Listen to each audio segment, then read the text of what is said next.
Bonjour! Aujourd'hui, on va faire une différente activité. Je vais t'inviter à t'asseoir. Vous pouvez faire cette activité-là 3 fois dans la journée. Puis spécialement, si jamais il y a un moment dans votre journée que vous sentez, comme je vous ai parlé dans un des premiers vidéos, que vous êtes vraiment dans un tourbillon, vous allez tout tourner autour de vous autres, vous ne semblez plus comme être capable de prendre peut-être une décision, vous ne savez plus qu'est-ce que vous devriez faire en premier, puis tout ça, puis vous voulez juste venir, c'est là, vous ancrer dans le sol de nouveau avec vos pieds.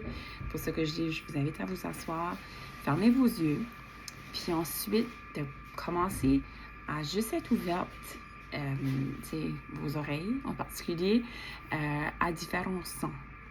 Pas vraiment assez penser, j'ai entendu quelque chose, parce que peut-être si vous êtes toute seule à la maison, vous allez peut-être pas entendre autant de bruit. Mais si vous faites de l'activité, mettons au bureau, peut-être que vous pourrez avoir les yeux fermés puis être comme, OK, j'entends quelqu'un taper sur son clavier. OK, je suis en sécurité. OK. Puis ensuite, on peut continuer à écouter le son qu'on entend, que ce soit le clavier ou que ce soit peu importe quelque chose d'autre. Une fois qu'on remarque que on a commencé à se relâcher le sentiment d'agitation dans notre tête, dans notre corps, on peut peut-être commencer à regarder, être ouverte à écouter pour un deuxième son. La même chose, on regarde. Moi, je sais que présentement, il y a des bruits autour de moi. Mes chiens sont en train de déjeuner. Mon fils est en train de garder pour quelque chose pour déjeuner aussi.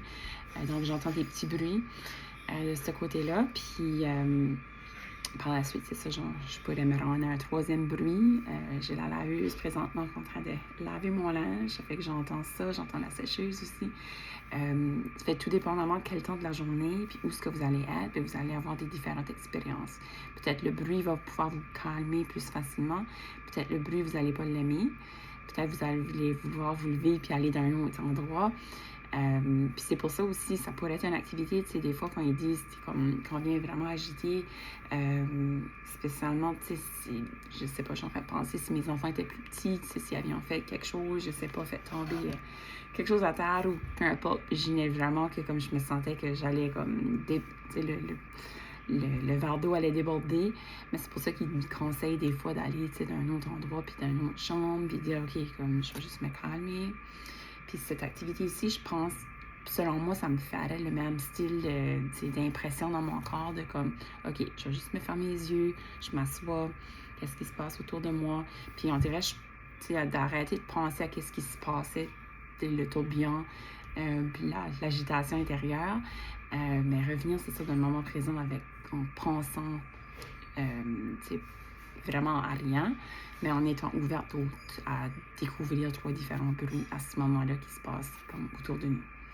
Donc, je t'invite à faire cette activité-là, comme je dis, 3 fois dans la journée. Vous pouvez le faire le matin, juste avant de vous lever, si vous voulez. Il ne faut pas avoir trop de bruit. Mais si jamais aussi, ça peut être fait comme, tu sais, en arrivant au bureau, vous êtes comme, OK, il y avait trop de choses qui se passaient, j'ai juste besoin d'un moment de... Puis ça peut vraiment faire ça. Vous pouvez le faire aussi comme au cours de la journée, si jamais que vous sortez d'une réunion, puis la même chose, c'est comme, OK, je suis trop énervée. Encore une fois, on va prendre un petit 2 minutes, 30 à 60 secondes par bruit, puis aller voir qu'est-ce qui se passe autour de nous. Puis ensuite, on peut le faire de nouveau en soirée aussi, juste pour prendre le temps, puis d'être dans le moment présent. Ça fait que c'est ça qui est l'activité. Ça fait que je vous laisse avec ça. À bientôt!